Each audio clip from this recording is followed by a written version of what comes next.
serie La doctrina de la salvación. Soteriología, la doctrina de la salvación. He querido grabar estos videos, como se han dado cuenta, esta es la conferencia número 13 y todavía faltan algunas, ¿sí? He querido grabarlo porque siempre he considerado que conocer la doctrina de la salvación es fundamental para la vida de un cristiano. Pablo, el apóstol Pablo, que escribió 14 epístolas, precisamente en esas 14 epístolas describió toda la doctrina de la salvación. Pablo es el apóstol que Dios usó para darle toda esa sabiduría, ¿cierto? Y mostrarnos lo que es por dentro, la obra de Dios, lo que realmente Cristo hizo en la cruz, lo que Él logró por nosotros. Y es lo que he estado tratando de describirle en esas 12 conferencias que ya llevamos y esta que voy a darle hoy, que se llama la justificación. Así que es muy importante que consideremos esta serie, porque creo que si ustedes van allá al canal de Río de Agua Viva y cuando ya toda la serie esté subida en el canal y la van y la ven en orden, creo que van a poder tener un conocimiento claro de lo que es la doctrina de la salvación. Créanme, por no haber claridad de la doctrina de la salvación en la iglesia de Jesucristo, ha habido siglos de cismas, de problemas, de dificultades, de divisiones, y creo que gran parte de la crisis que hay en la iglesia de Jesucristo hoy es porque esta doctrina se ha ido dejando de lado, se ha ido olvidando realmente. Y hay mucha confusión, hay demasiada gente en internet y en YouTube hablando cosas sobre la salvación que se nota que no son el producto de un estudio real de la doctrina y de un desconocimiento realmente de la doctrina de la salvación, de la palabra de Dios.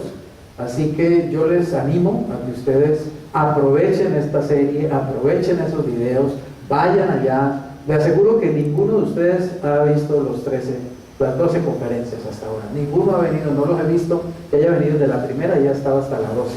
Así que vayan entonces a internet, allí las van a encontrar desde la 1 hasta la 12.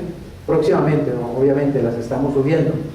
Así que los animo a que no desaprovechen este conocimiento, porque va a edificar mucho sus vidas, tener claridad de lo que es la salvación, tener fundamentos claros sobre la doctrina de la salvación, tener claridad sobre lo que es la seguridad de salvación, es la base, para mí, es la base de construir una vida cristiana fuerte, una vida cristiana madura, una vida cristiana también que trascienda en el tiempo y aún de producir frutos para la gloria de Dios. Así que los animo a que consideren mucho esto que estamos haciendo.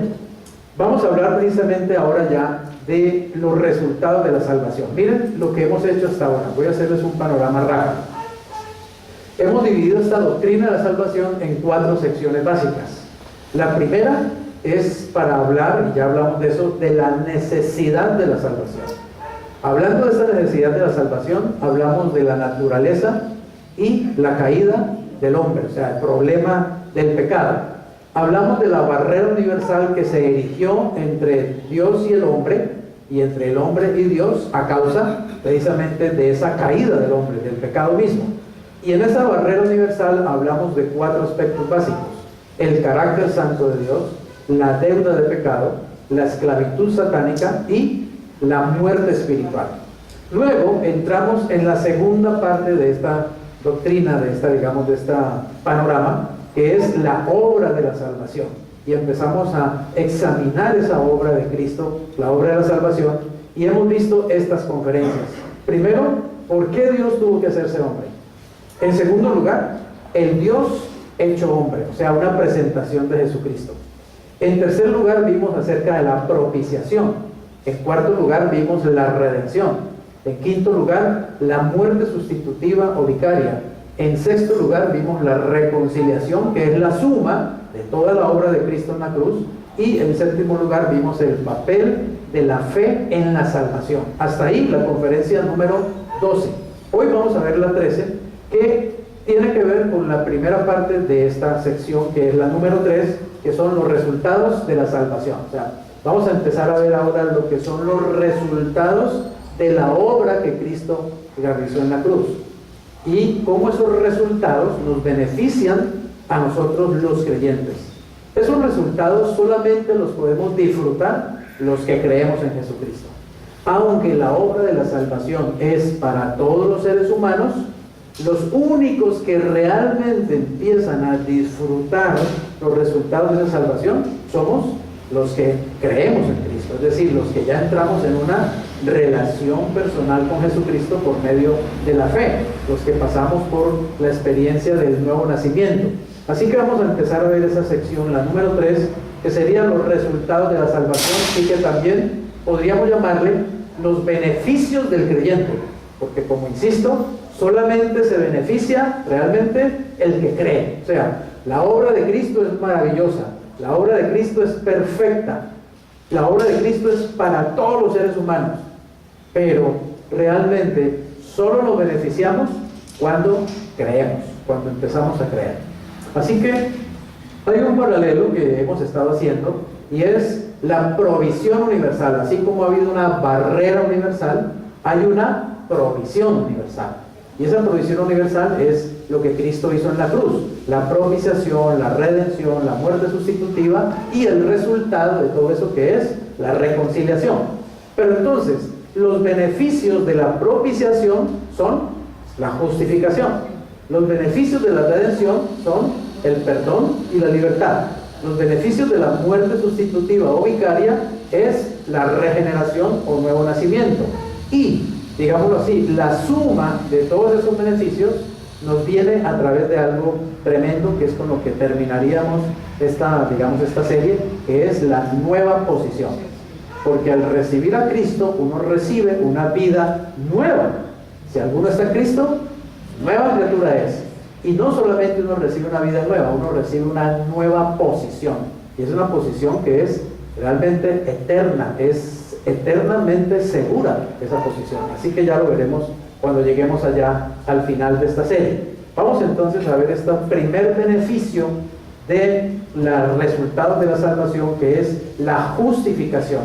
Directamente es un beneficio que viene de la propiciación. Ahora, recordemos, ¿qué es la propiciación? La propiciación es el hecho de que Cristo, al morir en la cruz y al derramar su sangre y presentar esa sangre delante de Dios, Él propicia a Dios por medio de esa sangre. Es decir, Él satisface a Dios por medio de la sangre.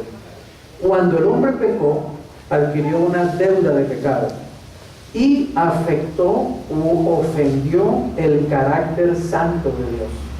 Al Dios ser ofendido, Dios exige una satisfacción, ¿está claro? O sea, una propiciación. Eso es lo que significa la palabra propiciación. Dios, al ser ofendido por el pecado del hombre, exige una propiciación. Pero resulta que el hombre, por el pecado, queda en una situación en que no puede propiciar a Dios. Es decir, no puede darle a Dios una satisfacción suficiente que deje a Dios tranquilo y que retire la ira que a Dios, digamos, le produce el pecado, la desobediencia, la caída del hombre. Entonces, ¿qué hace Cristo? Cristo es el que viene y propicia, el que hace un acto para propiciar a Dios. Cuando Cristo presenta su sangre, ¿cierto?, a favor de todos nosotros, entonces Dios queda satisfecho. ¿Entendemos eso? Eso es la propiciación. Al Dios quedar satisfecho, entonces la ira de Dios ya no viene sobre el pecador, pero obviamente sobre el pecador que entra en los beneficios de la salvación, sobre el pecador que por medio de la fe entra en una relación personal con Cristo, entonces es salvo, y entonces esa sangre lo cubre. ¿Se acuerdan cuando Israel tuvo que poner la sangre en el dintel de la casa, cierto?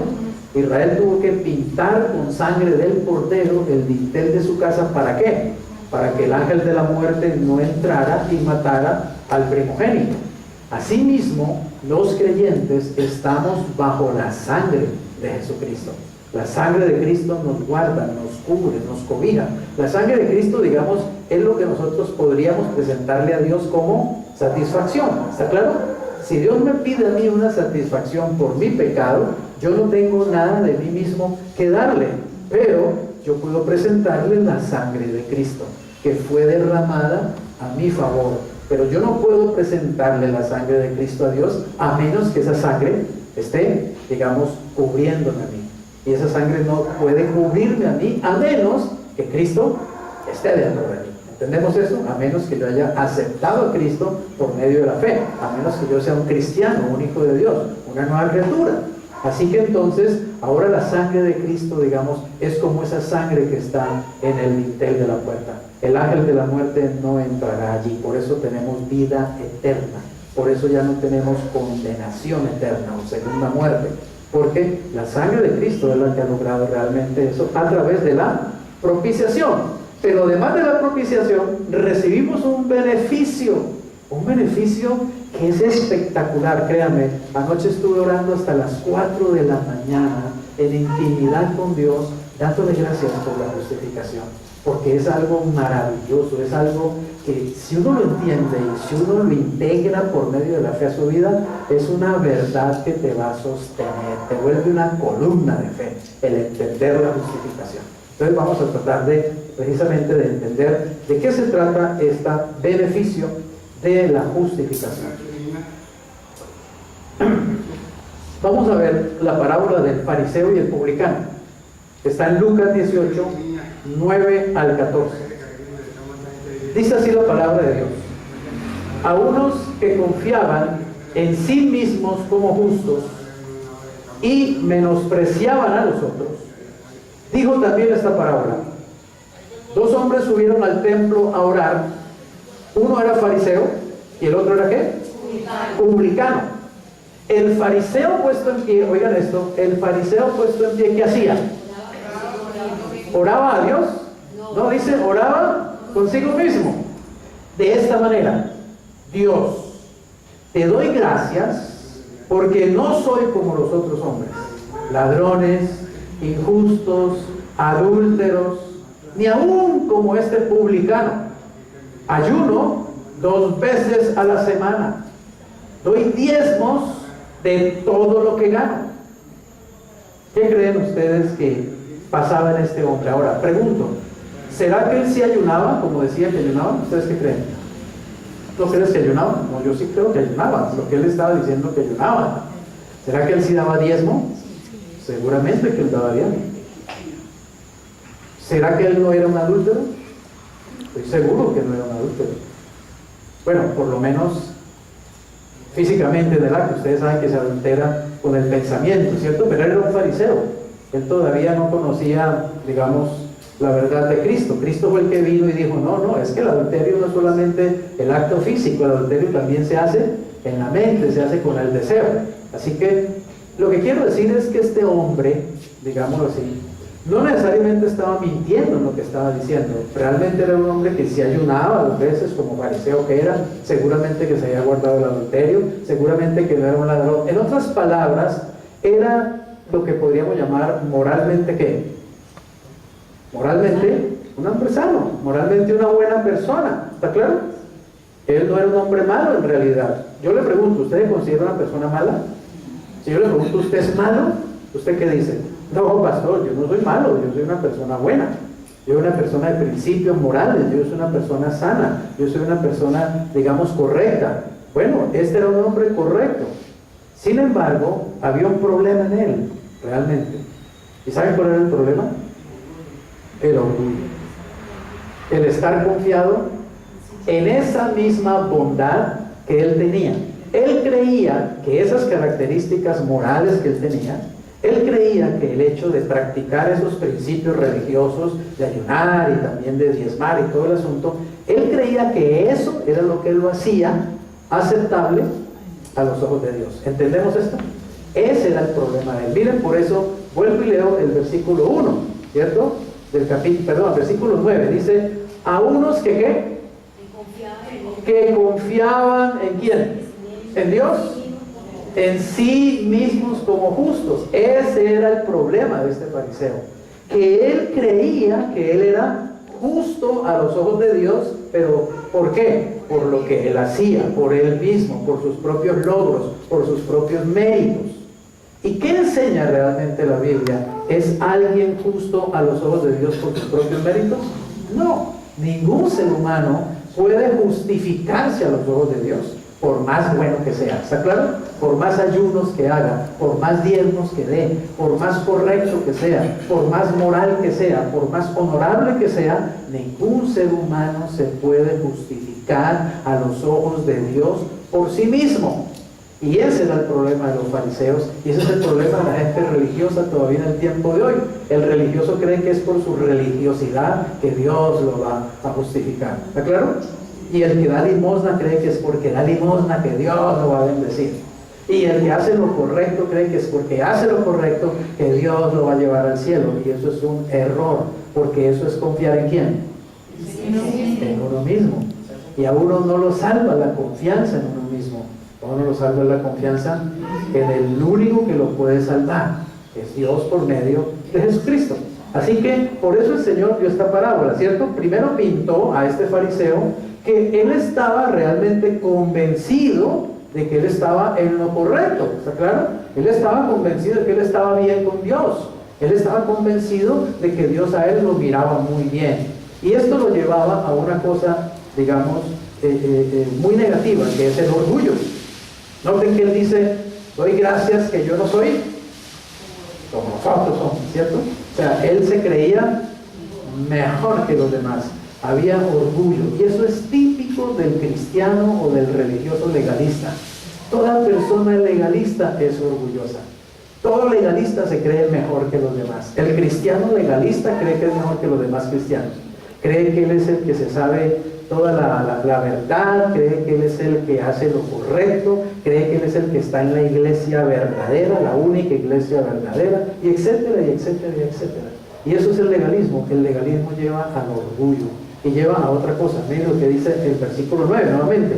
A unos que confiaban en sí mismos como justos y que menospreciaban a los demás. Menospreciar a los demás es una virtud. ¿Menospreciar a los demás es algo que Dios aplaude? No, pero el legalista, el que está confiado en sí mismo, en sus propios méritos, en su propia religiosidad, en sus propios valores morales o lo que sea, tiende precisamente a enorgullecerse y a mirar por encima del hombro a los demás. Nadie le sirve, todos le quedan chiquitos porque él es muy bueno, él es el mejor que cualquiera. Pero miren el contraste. Había otro hombre allí, ¿cierto? Un publicano. ¿Qué era un publicano en el tiempo de Jesús? Era un cobrador de impuestos. Y los cobradores de impuestos en el tiempo de Jesucristo eran considerados, vulgarmente hablando, unas ratas. ¿Está claro? Eran lo peor. Eran, digamos, menospreciados por los mismos judíos. ¿Por qué? Porque eran los que cobraban los tributos a nombre del Imperio Romano. Eran la DIAN de ese tiempo, ¿está claro? Eran los que cobraban los impuestos, los tributos. Y como a ellos no les pagaban salario, entonces ellos ¿qué hacían? Ellos se cobraban por la derecha de los impuestos que ellos recaudaban. Y la gente sabía que eran ladrones porque rápidamente veían cómo estas personas prosperaban económicamente, obviamente robando de los impuestos. Así que eran muy mal vistos socialmente y eran odiados. Los publicanos eran considerados ladrones. ¿Han notado que muchas veces en estos tiempos el sinónimo de político es ¿qué? Ladrón. ¿Cierto? Esa es la percepción que tenemos la mayoría de la gente. Político, ladrón. ¿Cierto? Ahora, eso no es verdad en todos los casos. No todos los políticos son ladrones. De hecho, bueno, se cuentan en las manos, los dedos de la mano, pero no es verdad tampoco que el sinónimo de político sea ladrón. Pero eso es, digamos, lo que ha venido, digamos, siendo aceptado socialmente. Así pasaba en el tiempo de Jesús. Publicano, ladrón.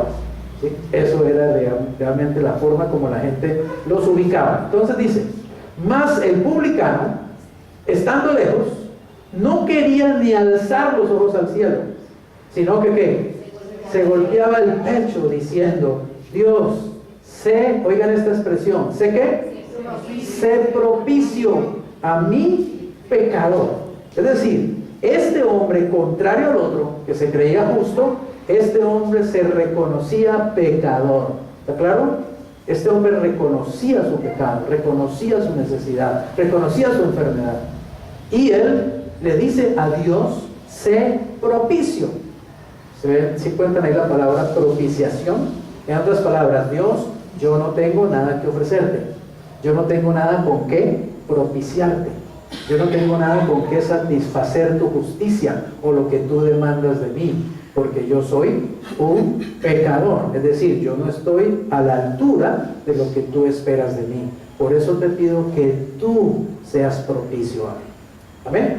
Es decir, Señor, haz tú lo que yo no puedo hacer. Y eso es el arrepentimiento, bíblicamente hablando. Arrepentimiento sencillamente es reconocer mi pecado, reconocer mi bajeza, reconocer mi incapacidad para poder, digamos, agradar, para poder llenar la medida de Dios. Eso fue lo que este hombre hizo, reconocer su necesidad. El otro no reconocía su necesidad porque él estaba muy pagado de sí mismo. Él estaba muy confiado en sí mismo. Yo estoy bien con Dios. Él fue allá delante de Dios a echarse flores, ¿cierto? Pues si era tan bueno, ¿por qué no dejó que Dios fuera el que le echara las flores? Por eso dice que él oraba consigo mismo, porque él fue allá a la presencia de Dios a echarse flores, porque estaba confiado en su religiosidad, en su legalismo, en su justicia humana. Pero mire lo que dice el Señor: les digo que este, o sea, el publicano, ¿cierto? ¿Qué pasó? Descendió a su casa como justificado antes que el otro, o sea, que el fariseo. ¿Por qué? Porque cualquiera que se enaltece será humillado, y el que se humilla será enaltecido. El legalismo, la justicia propia, la justicia humana lleva a la gente a enaltecerse, y el enaltecimiento lo que provoca es que Dios lo humille. Pero el que se humilla, Dios lo exalta, Dios lo levanta. Así que esta es una buena parábola para ir entendiendo lo que es la justificación. Veamos precisamente qué es la justificación. Dice en 2 Corintios 5:21, al que no conoció pecado, por nosotros lo hizo pecado. Este fue el versículo que no me dejó dormir anoche. Para que nosotros fuésemos, ¿qué? Hechos justicia ¿de quién? De Dios en él. Primero veamos ese gráfico que está a la mano derecha. Allí hay un gráfico donde dice, hay una escala, ¿cierto? Y el 100, o sea, la escala mayor es justicia divina. De ahí para abajo, todo lo que no llega a 100 es ¿qué? De ahí para abajo es justicia humana. ¿Podrá la justicia humana equipararse a la justicia de Dios? Jamás, nunca. Miren, lo mejor de la justicia humana, comparado con la justicia de Dios, es pecado. ¿Entienden lo que quiero decir? Si nosotros buscáramos al hombre o a la mujer más bueno del mundo, si se hiciera una búsqueda por toda la tierra y una evaluación, y encontráramos al hombre más bueno del mundo o a la mujer más buena del mundo, ese hombre o esa mujer, comparados con la justicia de Dios, estarían muy por debajo. ¿Entendemos eso? Y serían simplemente pecadores, porque ¿qué ser humano no lo es? Por más bueno que sea. Así que entonces, digamos, la justicia de Dios exige que el hombre deba estar a esa altura para poder ser un justo, para que Dios lo determine como usted es un justo. Entonces pregunta, ¿podrá algún ser humano sobre la tierra ser declarado por Dios justo? ¿Por sí mismo? No hay ninguno, no hay ni uno solo. Por eso tuvo que venir Jesucristo y meterse en un cuerpo humano, ¿está claro? Para poder que hubiera sobre la tierra un justo, que Dios pudiera mirar y decir, ese es un justo a mi manera de ver, ese es un justo en mi forma de calificar, ese es el justo que yo quiero que haya. Jesucristo fue humano en todo el sentido de la palabra y vivió una vida de perfecta justicia. La justicia de Dios se mostró en Jesucristo. en sus actos, en sus palabras, en sus pensamientos, en sus actitudes, en sus hechos, en su muerte, en su resurrección, vimos la justicia de Dios. Por fin la justicia de Dios se vio en un ser de carne y hueso. Ese es Jesucristo. Entonces Dios dijo: este es mi Hijo amado, en quien yo me complazco, es decir, en quien yo soy propiciado.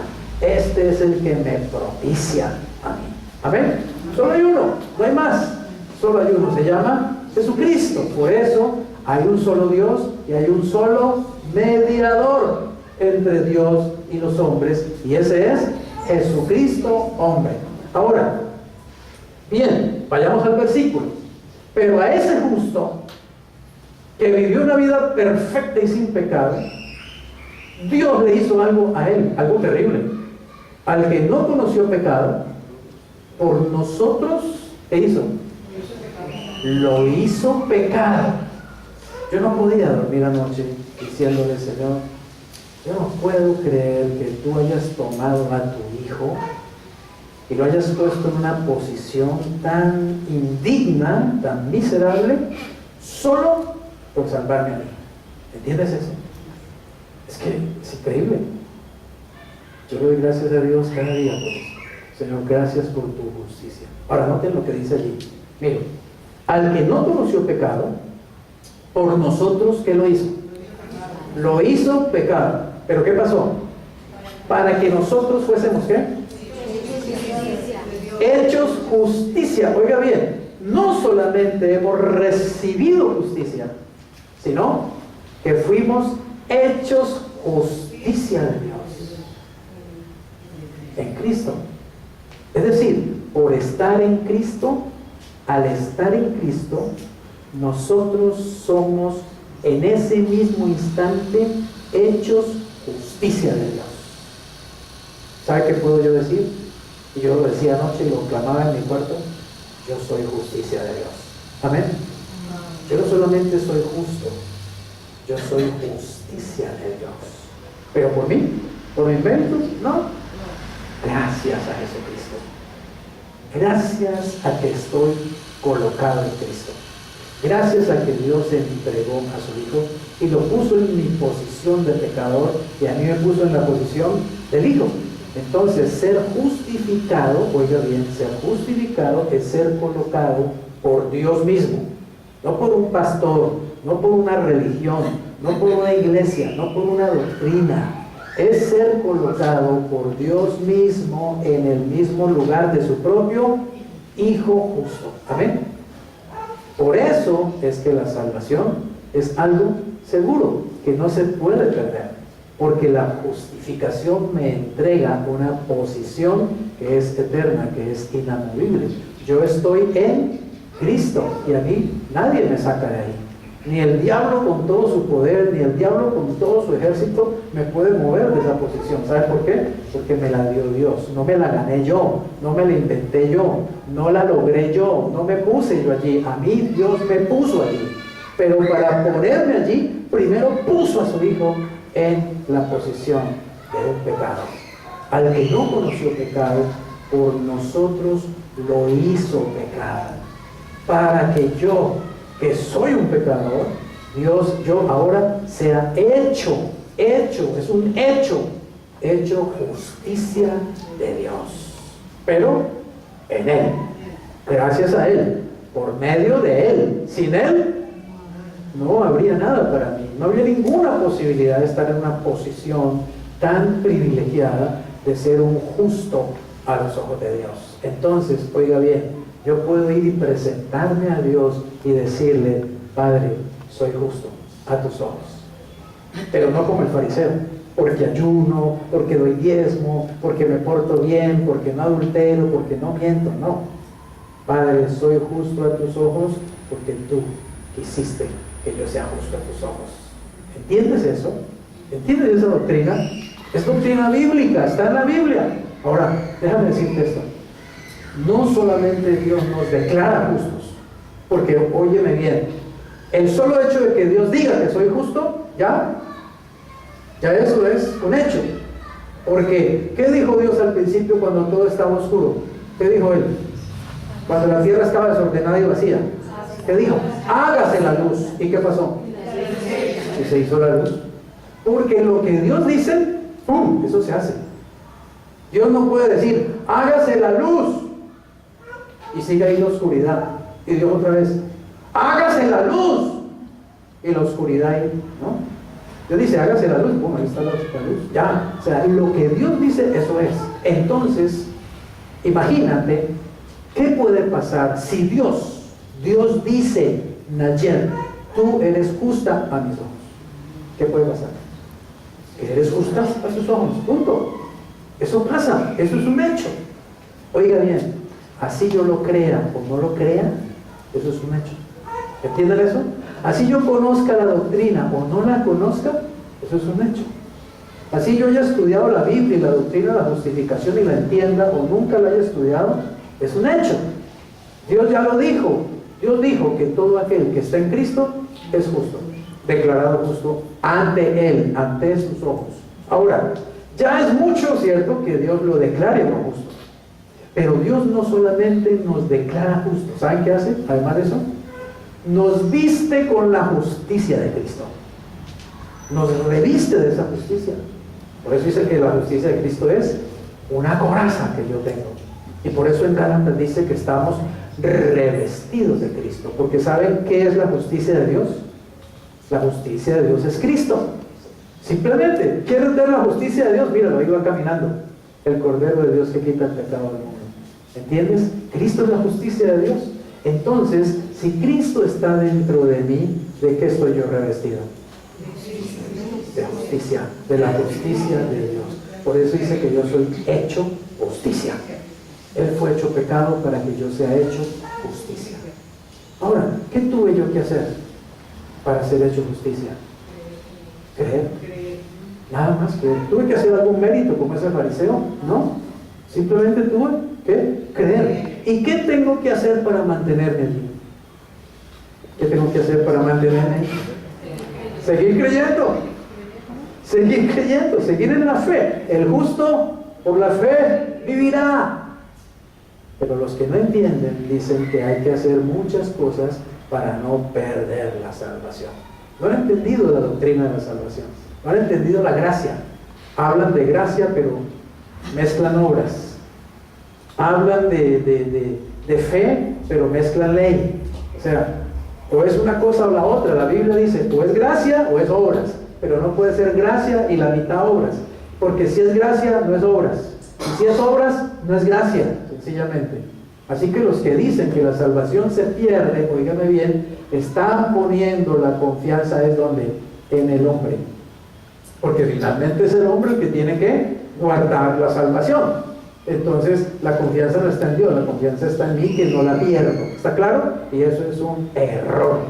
Bíblicamente es un horror realmente, por no entender la doctrina de la salvación o por tergiversarla y torcerla.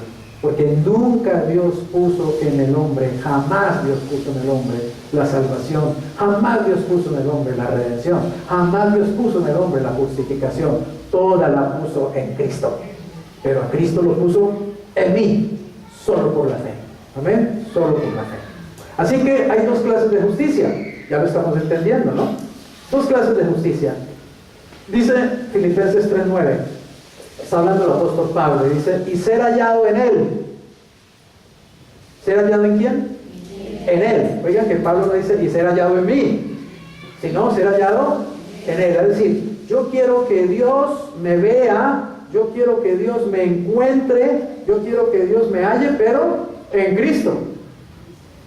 Ay de que me halle en mí mismo, porque créame, al que Dios halle en él mismo, ¿sabe qué va a hacer? Para el infierno. Solo a los que Dios halle en Cristo los puede llevar al cielo y los puede salvar. Entonces Pablo dice, y yo quiero ser hallado en Cristo. Pero antes de eso, Pablo nos está contando su testimonio como fariseo. Y él te está diciendo, cuando yo era fariseo, cuando yo estaba en la religión farisea, y yo practicaba todas las cosas de la religión farisea, yo era un fariseo de raca mandaca, un fariseo de verdad. Dice, yo aventajaba a los de mi nación en cuanto al cumplimiento de las leyes y las normas de la ley de Dios y digamos de la religión farisea. O sea, Pablo era un fariseo convencido y era un fariseo comprometido, ¿está claro? ¿Sabe qué tenía que ser un fariseo? Tenía que ayunar por lo menos 2 veces a la semana. 2 veces a la semana había que ayunar. Había que ir al templo a orar 3 veces en el día. Imagínese cómo haría usted, que es una profesional, que es un comerciante, que es un estudiante, ¿cómo haría usted para desplazarse en el día 3 veces para ir al templo a orar? Porque tenía que ser en el templo, ¿está claro? No podía ser en su casa, no podía ser en el carro, no podía ser en el parque. Había que ir al templo para orar. Entonces iban y hacían la oración matutina y se iban a trabajar, y al mediodía iban y venían y hacían la oración del mediodía y se iban a trabajar, y en la tarde venían y hacían la oración de la tarde y se iban a trabajar. Además de eso había que ayunar 2 veces a la semana, y además de eso, a nivel personal, había que orar por lo menos 7 veces en el día. ¿Está claro? El fariseo tenía que orar 7 veces en el día, además de las 3 que tenía que hacer en el templo. Las otras 7 sí las podía hacer en el mercado, en la universidad, en la casa, en el negocio, pero tenía que hacerlo. Yo me acuerdo que estaba en Belén, hace unos años, estaba en Belén hablando con un comerciante árabe. Él no era un judío, era un árabe, era un musulmán. Estábamos hablando y estaba yo queriendo comprarle algo, y de pronto él le hizo una señal, ¿sí? Y sacó un tapetico, lo puso, me dio la espalda y ¡prum!, se tiró de cabeza. Y empezó a ir,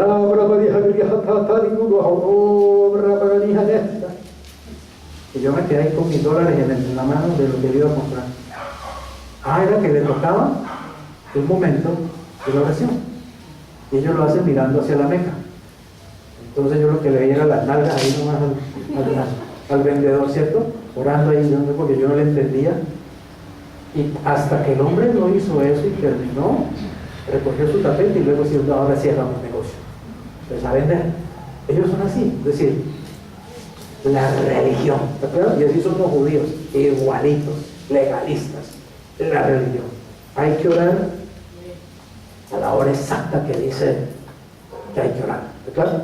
Entonces imagínense, así era Pablo.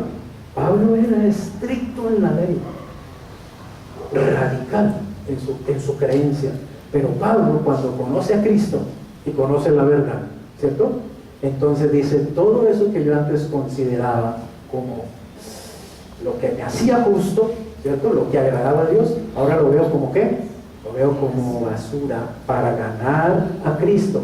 Si yo quiero ser hallado en Cristo, dice, oiga bien, quiero ser hallado en Él, no teniendo ¿qué? Mi propia justicia. Ni propia justicia, es decir, toda esa justicia que él había construido antes, ahí en su religión farisea, justicia que es por medio de ¿qué? Que es por la ley, sino la que es por ¿qué? Por la fe de Cristo, la justicia que es de Dios, por la fe. Vuelvo y te repito, ¿qué es mejor, mi justicia o la de Dios? Primero la de Dios, ¿cierto? Y oye, lo que la Biblia enseña es que Dios viene y te dice, mira Andrea, deja de tratar ya de andar en tu propia justicia, porque nunca en tu justicia me vas a poder agradar. ¿Está claro? Nunca en tu justicia vas a poder producir el fruto que yo quiero que produzcas. Nunca en tu justicia te va a poder llevar al cielo. Pero Andrea, yo tengo una respuesta para ti. Te doy mi justicia, ¿qué te parece? ¿Entiendes así? ¿Es mejor la mía o la de él? Entonces la justificación es que Dios toma su justicia, la de Él, y me la da. La mete dentro de mí. Por eso es que Cristo tiene que estar adentro de uno. Por eso uno tiene que decirle, Señor Jesucristo, yo te recibo, te abro las puertas de mi corazón, entra en mi vida. ¿Por qué? Porque allí es donde viene la justicia de Dios, que es Cristo mismo, viene a morar en mí. Y cuando Cristo entra en mí, yo quedo en una nueva posición a los ojos de Dios, en la que Él me ve como justo. ¿Entiendes? Eso es maravilloso. Y es solamente por medio de la fe. De la fe. Entonces, yo tengo que aprender a verme a mí mismo como Dios dice que Él me ve. Y el secreto en la vida cristiana, el secreto de la victoria en la vida cristiana es aprender a verme como Dios me ve. De todo lo que Él me ve, así me veo yo. Y vivir con esa mentalidad, y vivir con esa confianza, con esa fe. El justo por la fe vivirá. Así que hay dos clases de justicia, ¿cierto? La humana y la divina. La humana es por medio de la ley y la divina es por medio de la fe. Se recibe por la fe. Así que mira lo que dice Romanos 3:20. Ya que por las obras de la ley ningún ser humano será ¿qué? Justificado delante de Él, porque por medio de la ley es ¿qué? El conocimiento del pecado. ¿Para qué sirve la ley? Para conocer el pecado. La ley sirve para que yo entienda que soy un pecador. Hasta ahí sirve la ley.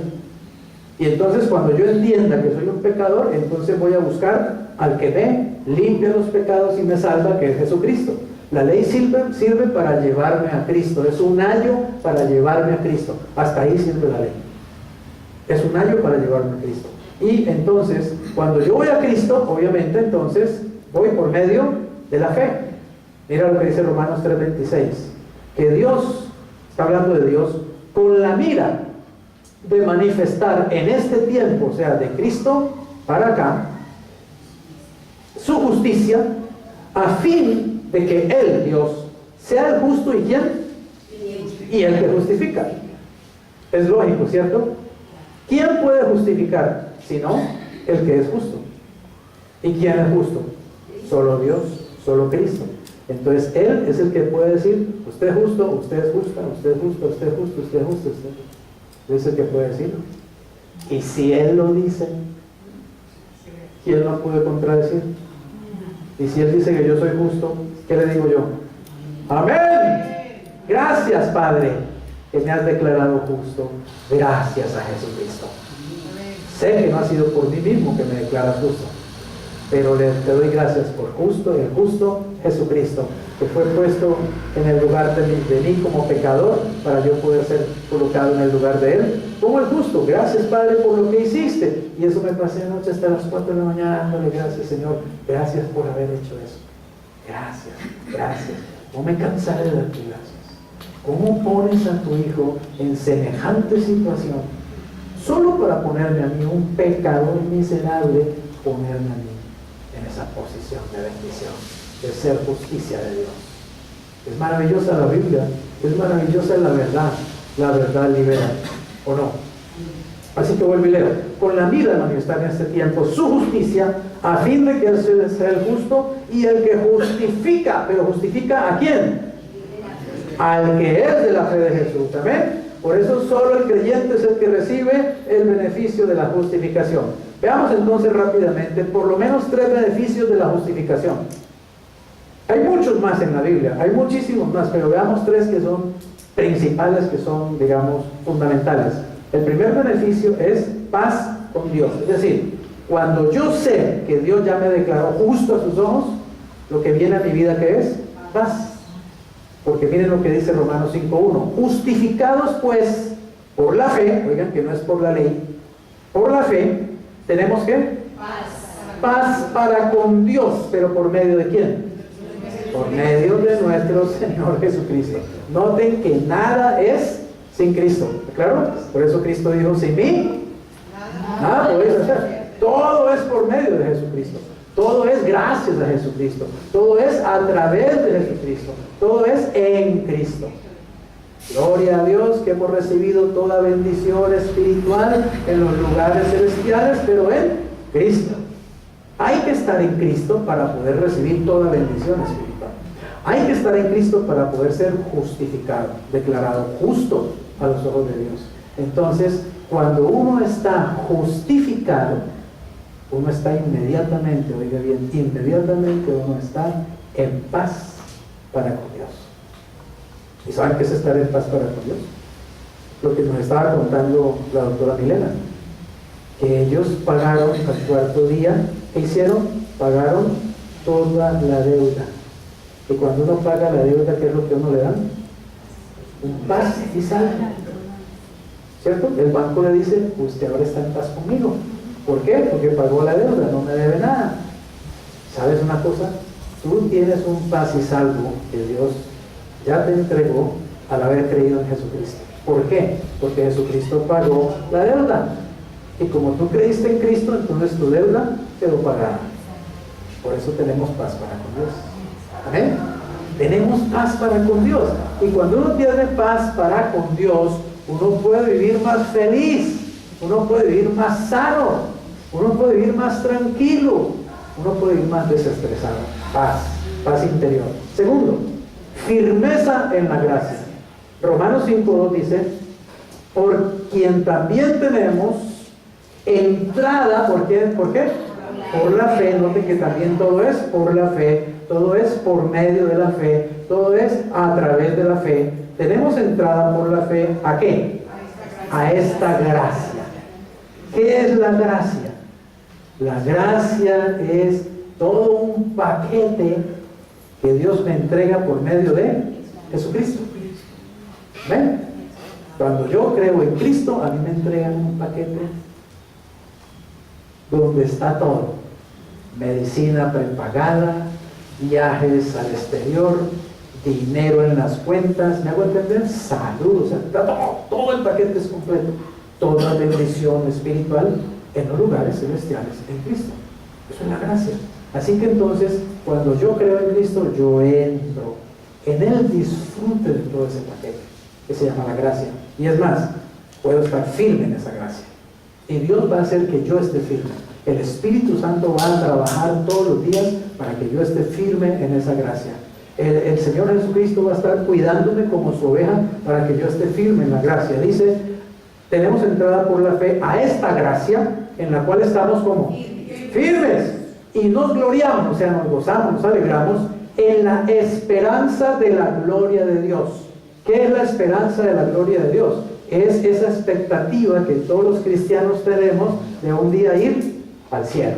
¿De acuerdo? Ahora, mientras alabamos al Señor, mientras cantábamos, yo me trasladé un momento a ese momento en que yo pueda por fin un día, y sé que así va a ser, y así va a ser también para usted, por fin un día pueda ver a Jesús ahí, de cuerpo entero. Trate de imaginarse un momentito, trate de imaginarse. Imagínense que aquí venga Jesús y se pare ahora aquí, se materializara Jesús, así de cuerpo entero. ¿Sí? ¿No es una bendición, Iván? Pues ver a Jesús.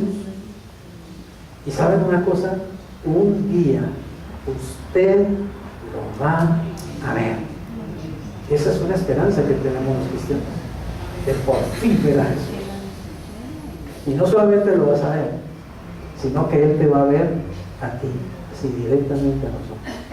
Lo vas a tener ahí, mirándote. Y lo vas a tener mirándote, sonriéndote. No creas que te va a mirar. Por fin llegó aquí al cielo sin vergüenza, ¿no? ¿Cierto?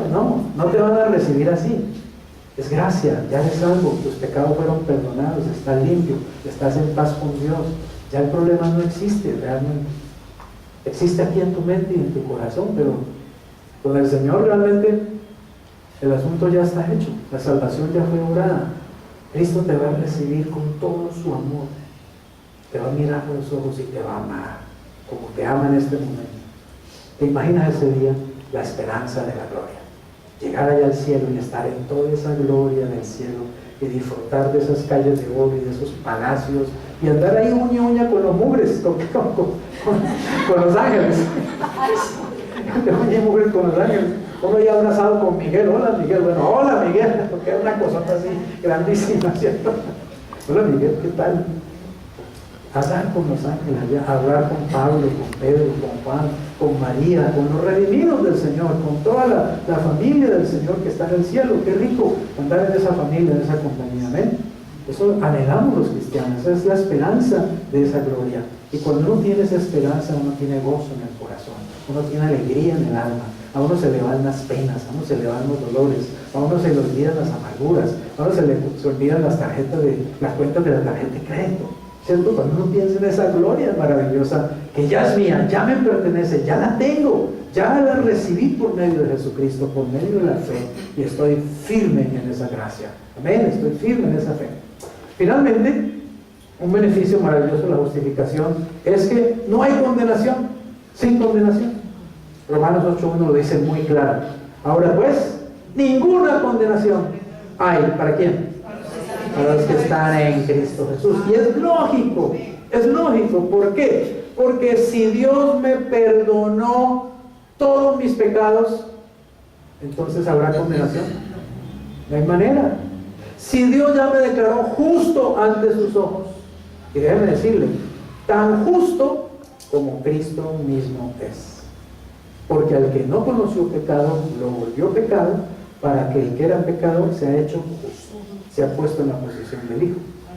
Cuando Dios me mira, ve a Cristo en mí, me ve tan justo como Cristo es. Entonces, ¿podrá haber condenación si Dios me ve de esa manera? No, pero hay condenación porque yo todavía no me veo así. ¿Entienden la idea? Hay condenación porque yo todavía tengo culpas, complejos de culpa, porque yo todavía me estoy viendo en la carne, me veo en lo que yo era antes en Adán, me veo como si yo no estuviera en Cristo. Y hay condenación porque el diablo viene a decirme: tú eres malo, tú eres pecador, tú eres un mal cristiano, tú eres mentiroso, tú eres esto, tú eres lo otro, tú eres más aquí, lo demás allá.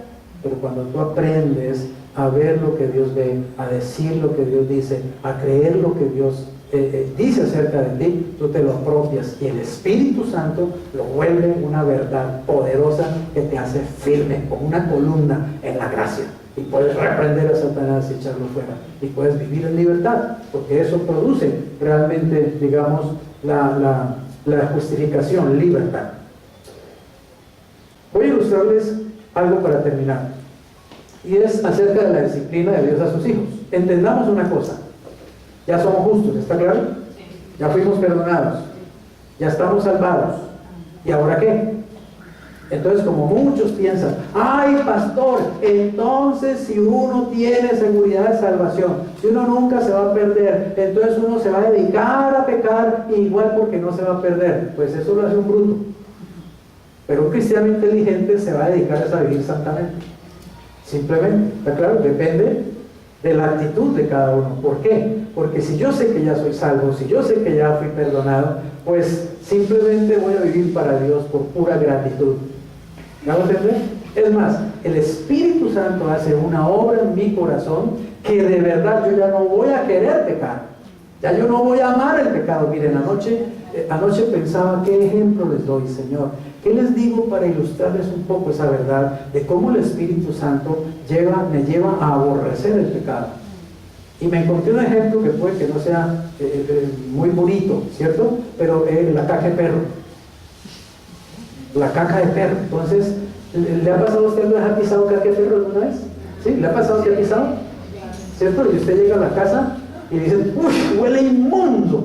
Uy, ¿qué pasó? Y uno: ay, pisé qué, caca de perro, ¿cierto? ¿Y qué hace uno?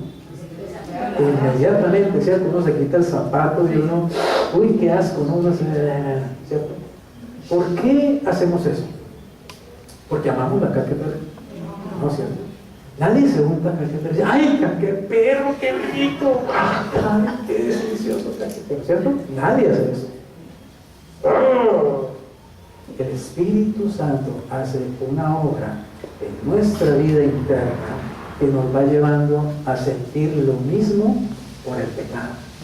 Un verdadero cristiano, un cristiano lleno del Espíritu Santo, un cristiano que conoce quién es, un cristiano que conoce su posición, un cristiano que sabe que ha sido justificado, un cristiano que tiene seguridad de salvación, es también un cristiano que empieza a aborrecer el pecado, realmente por la acción del Espíritu Santo. Así que se mantiene limpio, se mantiene en limpieza. Y si pecamos, ¿qué dice la Escritura? Si confesamos nuestros pecados, Dios es fiel y justo para perdonar nuestros pecados y limpiarnos de toda maldad. Pero debemos entender una cosa, que además de eso, Dios también nos va a disciplinar por el pecado, que Dios no nos va a dejar sin disciplina. Entonces no hay tal de que: ay, como ya yo soy salvo, me voy a dedicar a pecar. Sí, y Dios te va a dejar.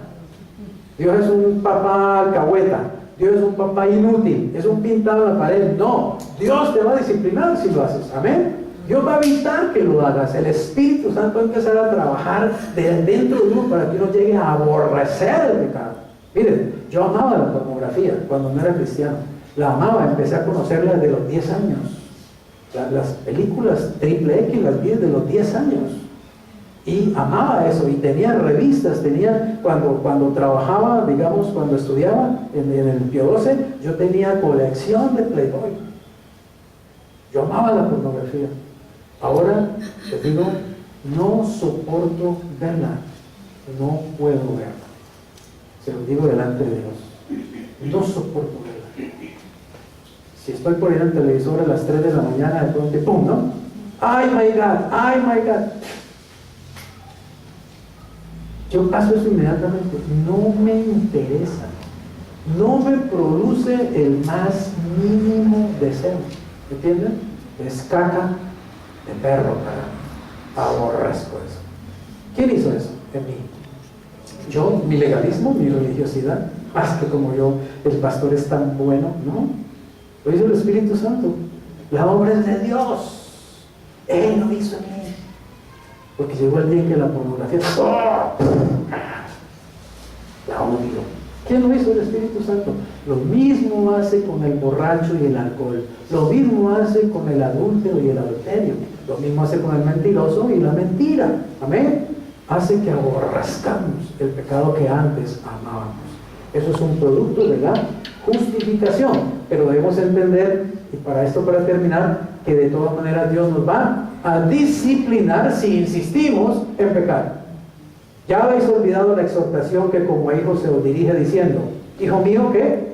No menosprecies, ¿qué cosa? La disciplina, escucha, la disciplina del Señor. No dice la condenación del Señor, la disciplina del Señor. Ni desmayes cuando eres reprendido por Él. ¿Por qué? El Señor al que ama, ¿qué hace? Disciplina. ¿Y qué? Y azota, o sea, le da que pau, pau, ¿cierto? A todo el que recibe por hijo.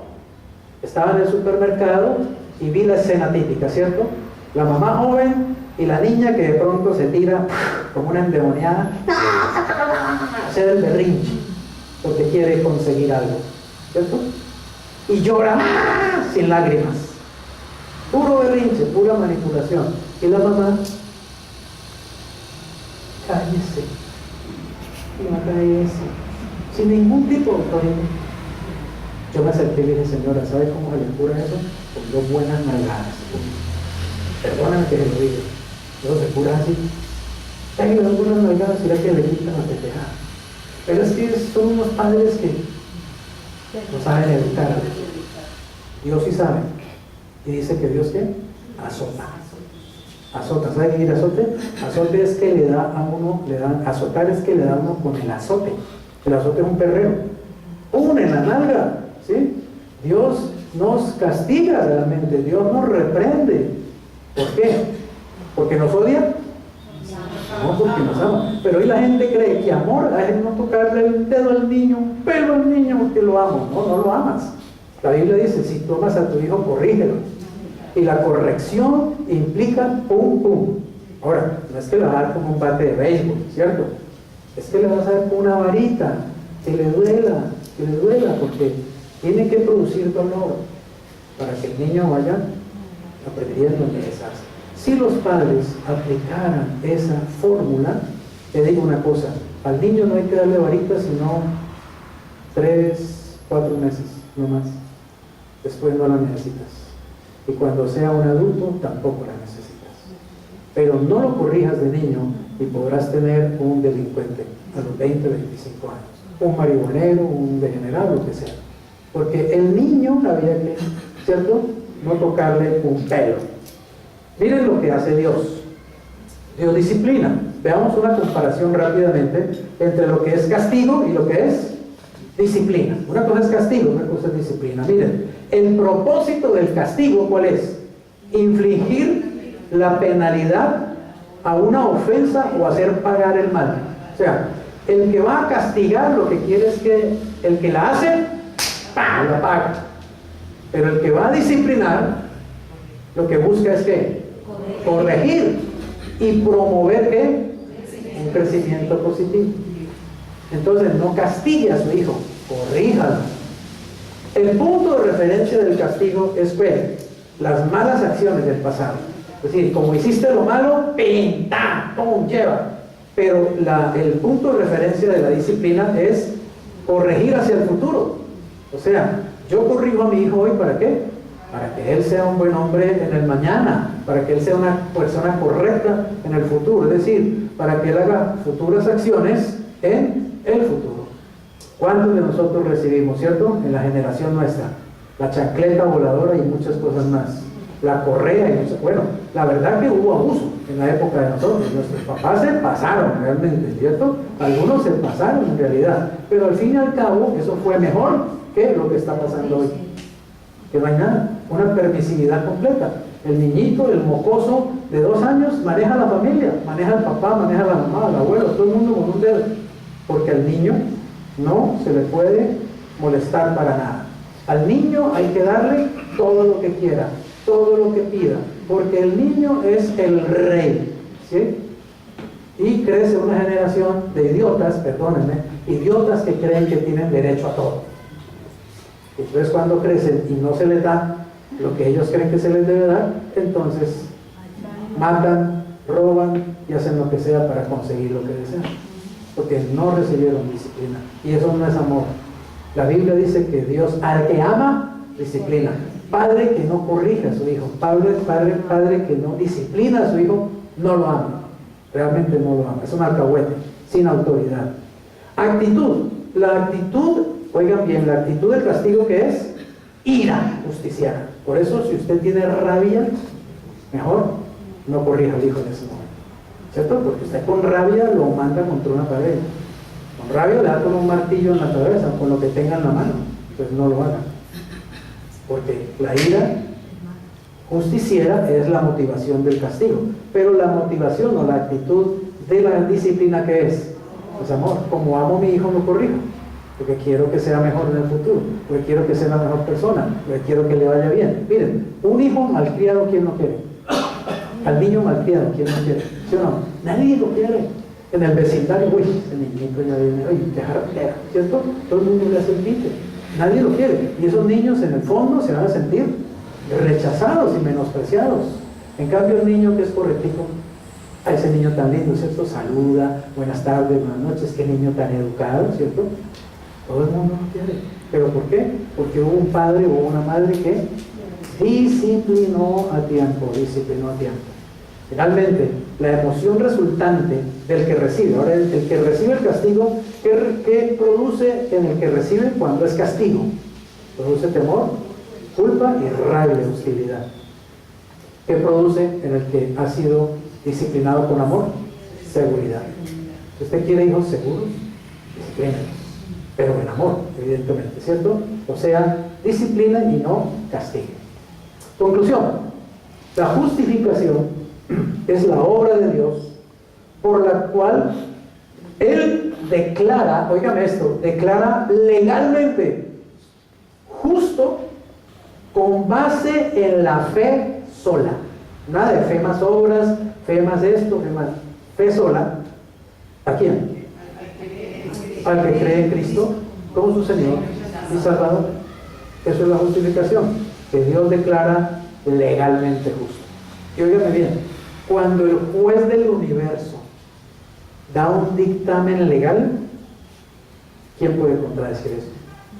¿Quién puede decir que eso no es cierto? ¿Quién puede revertir ese decreto? Nadie. Si Él dice que eres justo por cuanto estás en Cristo, créelo, apropiátelo, echa mano de eso, dale gracias a Dios por eso y vive como un justo. Y el Espíritu Santo convierte en realidad aquello que yo creo en mi corazón y que dice la palabra de Dios, para que yo exhiba en mi vida la justicia de Dios, que en mi vida se vea la justicia de Cristo. ¿Ven? Eso es lo que va a hacer la diferencia como cristianos. Padre, te damos gracias en el nombre de Jesús.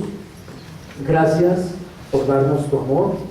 Gracias por darnos en Cristo esta justicia maravillosa, que reconocemos, Señor, que nunca la podríamos producir por nosotros mismos. Por más que nos esforzáramos como el fariseo de la parábola, Señor, siempre nos quedaríamos cortos. pero gracias que tú en Cristo nos has dado esa justicia, Señor. En Cristo tú nos has colocado en una posición de bendición, una posición de privilegio. Nos has colocado en paz contigo, Señor. Por eso te amamos, te alabamos, te bendecimos, te exaltamos y te glorificamos en esta noche. En Cristo oramos, Señor. Amén. Y amén.